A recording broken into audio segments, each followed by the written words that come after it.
Sweden maintained a policy of official neutrality during World War II, successfully avoiding direct involvement in the global conflict that engulfed Europe. Yet behind this carefully managed neutrality lay a complex balancing act. Sweden was never truly uninvolved. Its economy, diplomacy, and intelligence services were deeply entangled in the war's events.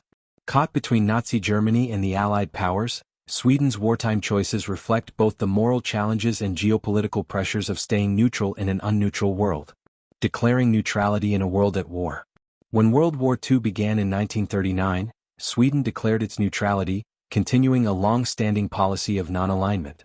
Surrounded by war, Germany to the south, occupied Norway and Denmark to the west and south, and the Soviet Union to the east, Sweden's leadership, under Prime Minister Per Albin Hansson, focused on preserving national sovereignty and avoiding occupation.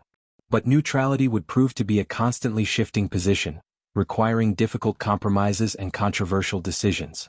Economic ties with Nazi Germany. One of the most criticized aspects of Sweden's wartime conduct was its continued trade with Nazi Germany. Sweden exported key resources, especially iron ore, which was critical to the German war industry. Iron ore shipments, delivered through the Norwegian port of Narvik and Swedish ports in the Baltic Sea, helped fuel the German war machine. Other exports. Sweden also supplied ball bearings, machinery, and other materials, often under pressure from Germany.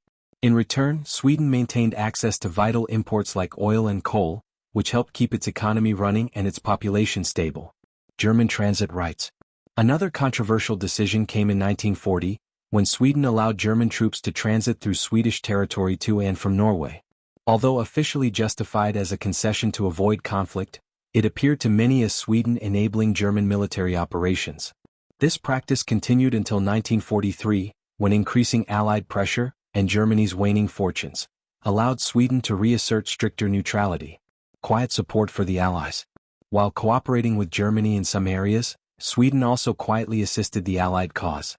Intelligence sharing. Sweden served as a key hub for espionage and diplomatic back-channeling, particularly in its capital, Stockholm, where Allied and Axis spies operated in close proximity. Harboring refugees and escaped POWs. Sweden accepted thousands of refugees, including Danish and Norwegian Jews, as well as Allied pilots and resistance fighters fleeing Nazi-occupied countries. Diplomatic mediation. Sweden played a crucial role in humanitarian efforts and negotiations, often acting as an intermediary for the International Red Cross and between warring nations. The rescue of Danish Jews. One of Sweden's proudest wartime moments came in October 1943, when it opened its borders to over 7,000 Danish Jews fleeing Nazi deportation. Danish resistance fighters and ordinary citizens helped ferry them across the Øresund Strait, and Sweden provided safety, housing, and protection. This humanitarian gesture highlighted Sweden's capacity to act morally within its neutral framework. Postwar reflections and criticism. After the war, Sweden's actions were both praised and questioned. While it had preserved its sovereignty and avoided the devastation suffered by many European nations, its early concessions to Germany and economic ties drew criticism. Sweden acknowledged the complexity of its position, with many historians and citizens later reassessing the ethical implications of neutrality during a time of mass atrocity and global conflict. Sweden's World War II experience shows that neutrality does not mean isolation. Pressured from all sides, Sweden navigated an extraordinarily difficult path, making controversial compromises while also performing acts of quiet bravery and humanitarianism. Its story is a compelling example of how even neutral nations are deeply affected and implicated by the forces of global war.